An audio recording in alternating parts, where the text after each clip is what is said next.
అయ్యా నీ యొక్క ఎడ్లు పొలం దున్నుతూ ఉండగా, వాటితో పాటు గాడిదలు మేస్తూ ఉండగా శత్రువులు వచ్చేసి ఆ పని వాళ్ళని చంపేసి మొత్తాన్ని తీసుకుని పోయారు.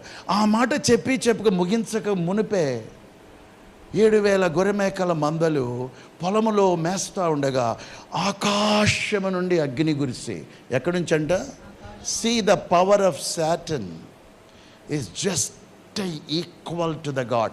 అందుకే దేవుని యొక్క పర్వతం మీదకి ఎక్కిపోదును, మహోన్నతునితో సమానునిగా ఎంచుకుందును. ఈక్వల్. ఒక మనిషిని ఎంత టార్చర్ చేయాలో అంత టార్చర్ చేసేటువంటి ఆ యొక్క పనులు చేస్తూ ఉన్నాడు. ముందు ఆస్తి మీద పడ్డాడు,